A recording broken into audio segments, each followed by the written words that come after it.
Mr. Nara, thank you for being with us. Welcome. We're really happy to partner with Previous Partners on hosting you here. I'm at the Bay Area Council. We're the regional organization for the business community in the Bay Area, Silicon Valley. We do a lot of tech work, we do a lot of global work, and we're always pleased when senior visitors come from around the world, especially from India. So thanks so much for being here. A lot of this links to the AI mission in India and the AI summit coming up in New Delhi just after the turn of the year. So there's sort of a feed in to that entire process. I think Andhra Pradesh is a particularly interesting place for us because I think Google's largest investment, I think in the world, certainly in India, is in the state of Andhra Pradesh, so a big vote of confidence in what's happening in leadership in Andhra Pradesh. So you're very relevant to us here. So we're hoping from this conversation, anybody here will have the opportunity to follow up on anything that we talked about today. I think we're a pretty intimate group. We can maybe just introduce ourselves briefly, and then we'd love to hear from you. Well, I'm Vish Mishra. I've been in Delhi for 48 years, in America for 58 years. I went to school in BHU, and age 22 graduated, and immediately came to America. So never lived or worked a single day in my life in India, but I always kept in touch with India. So a technology professional turned technology entrepreneur turned technology venture capitalist. And we decided to go to India, to invest in India, 2004. Before Silicon Valley people, VC discovered India, we said, okay, India is going to be rising, middle class rising, a lot of people have jobs, careers, etc. So we allocated, and we funded a lot of companies. Many we shut down, as you know, typical stuff. But we have two companies left in the portfolio, huge. One company called Billus. This electronic bill payment company, that's our company. $5 billion valuation for this company. 3 IT guys from Bombay, they were early 30s, okay, we fund them. I got to meet your father, okay, I think I mentioned it last time. I happened to be part of Bill Clinton's presidential delegation. We went to India in 2000 to discover because the US was, and of course, Hyderabad was the city that hosted him, and we were there. So I remember vividly, your dad was known even back that time, the laptop toting, PowerPoint slide, high-tech, chief minister, no one like him anywhere in the world, okay, not just in India, but nowhere in the world. And I remember Bill Clinton was on the stage, he said, well, there's no way I can match your skill. So I just have to give my speech from memory while you can show your PowerPoint slides. So I fell in love with Hyderabad. I'm on the board of a company that started in Hyderabad currently, and then the operation in Costa Rica, plus, I sit on multiple boards and stuff like that. But anyway, so that's the kind of long background, all in tech all my life. Okay, so, okay, perfect, thank you. Luke Kowalski, I'm a Senior Vice President at Oracle, and we have a very, very large presence in India, both from a data center employee and innovation ecosystem perspective. So very, very glad to be here and scanning all the impressive statistics on the posters already. So thank you for the visit. My name is Song Yun. I'm a managing partner, principal venture partners, and invest in early stage AI native companies. I'm on the board of HP, Hewlett-Packard, and MIT. HP has a big presence in India, of course, and I've been running a gaming company. India has been a very important market for our gaming industry, so really glad to be here. Thank you. My name is Benjamin Larson. I'm at AI Safety with the World Economic Forum based in San Francisco, leading work on AI safety when it comes to AI agents and also looking at AGI, where we have a Global Future Council that is looking a bit into the future. But very nice to meet you and looking forward to the conversation. Audrey Duet from the World Economic Forum at the Center for AI Excellence. I am head of AI and data innovation. Working with Ben on the latest advances in AI, but also how to use the technology for benefits on climate as well as security and governance. So we have a lot of work on that, and we work closely with India with the Center for AI Excellence over there. Hi, Abhishek. I work with Government of Andhra Pradesh. I had an agency called Andhra Pradesh Industrial Infrastructure Corporation. We are responsible for creation of all the industrial parks, facilitating. We have a land bank of around 2 lakh acres. So that's what we do. Hi, my name is Nilay Varma. I'm a CEO of a company called Primus Partners, which is India's largest owned Big Four consulting firm.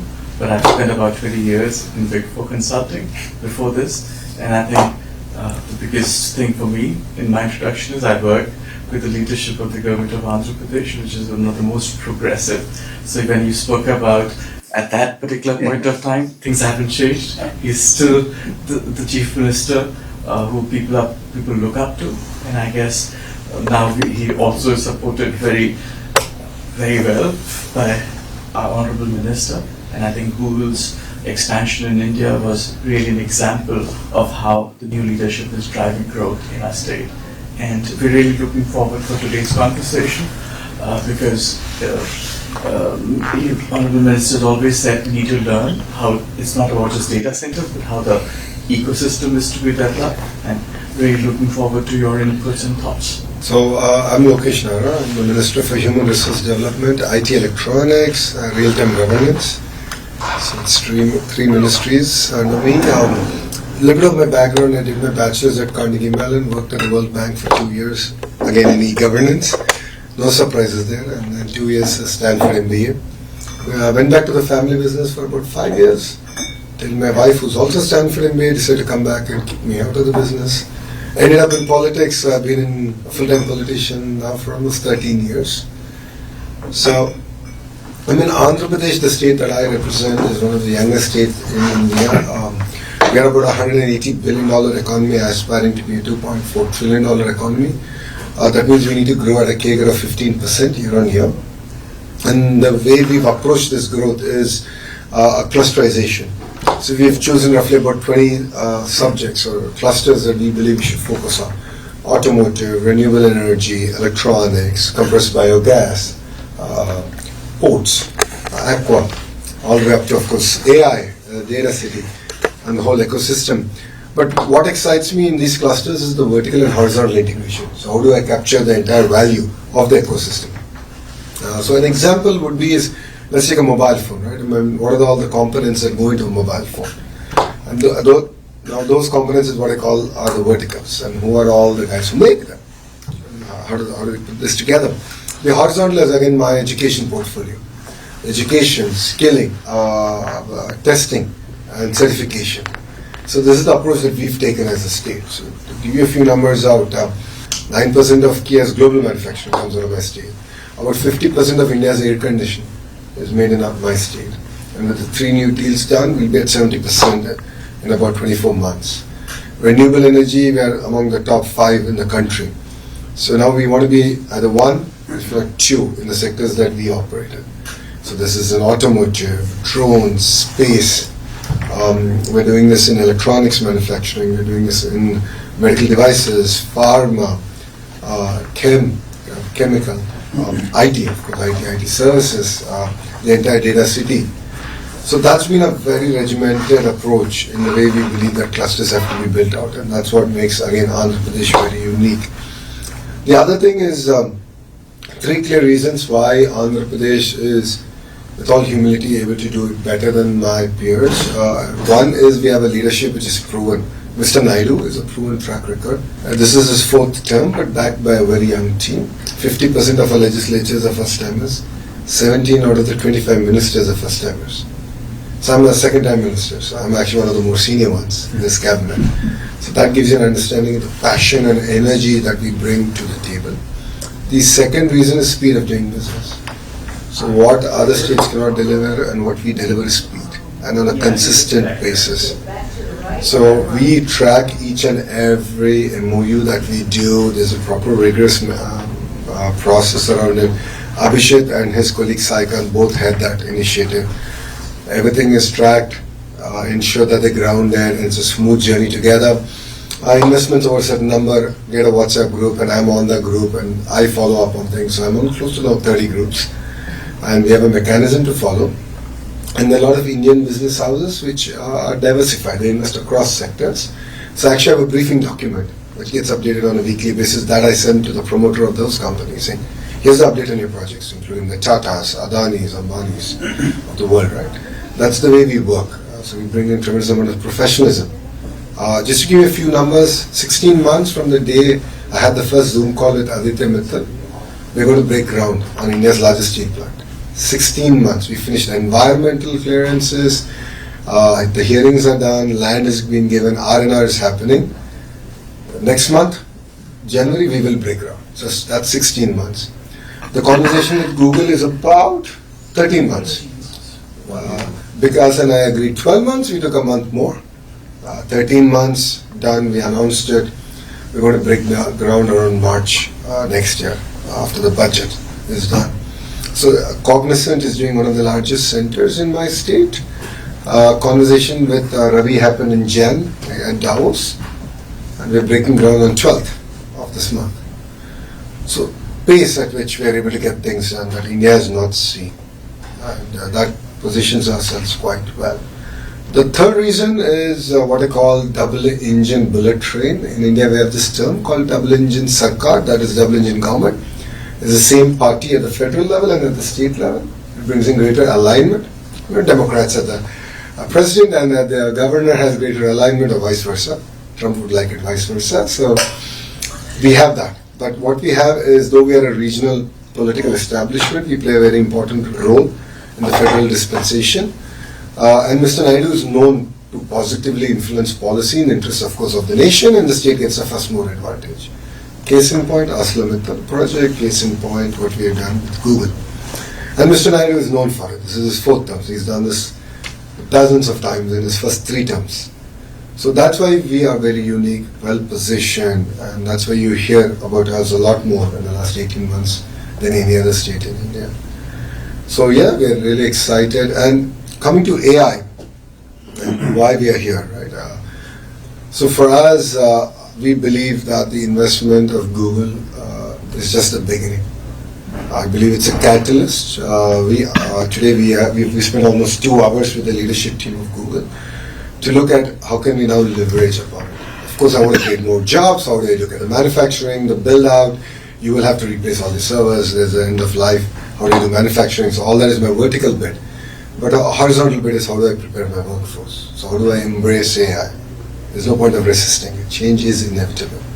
So how do I revamp my curriculum? How do I create cutting edge research happening? This is the kind of approach that we're taking. And my chief minister has this vision of one family, one AI. So can each family member create a use case and how they should use the AI to improve their lives or learn or improve learning outcomes. So think about it from a farmer. Think about it from skill census. So it's a very wacky project that we're doing, which I think we'll present it at the AI Summit in Feb. Imagine we'll be able to assess skills across trades using conversational AI. It's a very powerful thing. So Mr. Naidu made this electoral promise that we'll do skill census, and then of course he left it to youngsters like me to figure out how to do it. I did it in the traditional way, and rest assured we fell flat. Then we discovered this entire conversational AI piece where we can assess from an AC repair lift operator to an AI engineer and do an assessment on where they actually are. So this is the kind of work that I believe AI can fundamentally transform and enable governments to do better delivery. So that's what sets us apart, and that's what makes it very exciting from an Andhra's perspective, from an India's perspective. 1.6 billion population, youngest demographics nowhere else in the world. So we have a role to play in this entire AI revolution as a nation, and I believe as a state we will be well positioned to lead it from the front. From a data center capacity, our vision is 6 gigawatts, and what you will be seeing is all this to be construction started in the next 12 months. All in the entire 6 gigawatts. So that's the pace at which we are now working. And that's what makes it very exciting. So, India that you've heard, you've known, is very different from India today. Every state is competing, every state is hungry. We were cribbing that we lost a deal to my neighboring state today on the way driving to this meeting. So that we bring a lot of passion and competitive spirit, and I believe that it's a new India. And under the leadership of our Prime Minister, right, and in his third term, I think we are in that cusp of amazing transformation.